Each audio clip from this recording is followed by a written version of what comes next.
जंगल में धूप छन छन कर गिर रही थी। लकड़ी वाला छोटा टहना हवा में झूल रहा था और पास ही रबर के पेड़ से लटका सफेद रस अकड़कर चमक रहा था। जंगल में एक पेड़ कभी नहीं जानता था उसकी लकड़ी पेंसिल बनेगी। हवा में झूमते हुए उसने कई मौसम देखे। फिर एक दिन आरी चली और उसका सफर शुरू हुआ। उसी जंगल में रबर के पेड़ से निकला सफेद रस भी फैक्ट्री की ओर रवाना हुआ। फैक्ट्री की मशीनों के बीच लकड़ी पतली होकर चमचमाती पेंसिल बनी और रबर मुलायम आकार में ढल गया। लकड़ी बोली, देख लेना, एक दिन मैं बहुत काम की चीज बनूंगा।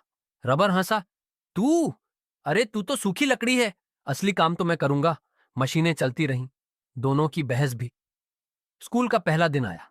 बैग में हिलते डुलते दोनों क्लास तक पहुंचे। कॉपी खुली और पेंसिल तेजी से दौड़ने लगी। रबर साइड में पड़ा देखता रहा। मैथ्स की क्लास में बच्चा सवाल हल कर रहा था, लेकिन जैसे ही टीचर कॉपी के पास आई, मुंह सिकुड़ गई। ये क्या, फिर से गलत? पेंसिल की नोक कांप गई। उसे लगा अब तो डांट पक्की है। वो धीरे से रबर के पास सरकी और फुसफुसाई, भाई आज बचा ले, प्लीज मिटा दे, नहीं तो टीचर मुझे मेज पर पटक देंगी। रबर ने थोड़ा नखरा दिखाया, अरे अभी तो कह रही थी मैं हीरो हूं, अब याद आया मेरा। पेंसिल घबराकर बोली, गलती हो गई यार, तू ही तो मेरा असली पार्टनर है। रबर स्टाइल में आगे आया, चल दोस्ती में इतना तो बनता है। स्विश। गलत जवाब गायब।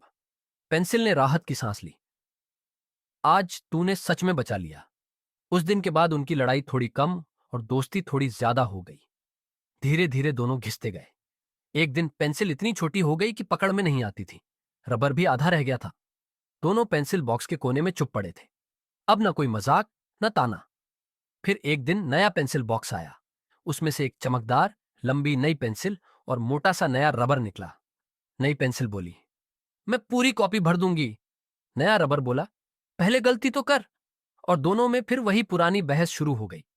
कोने में पड़े छोटे घिसे हुए पुराने पेंसिल और रबर ये सब देखकर मुस्कुरा रहे थे। पुराने पेंसिल ने धीरे से कहा, देख, हमारी कहानी फिर से शुरू हो गई।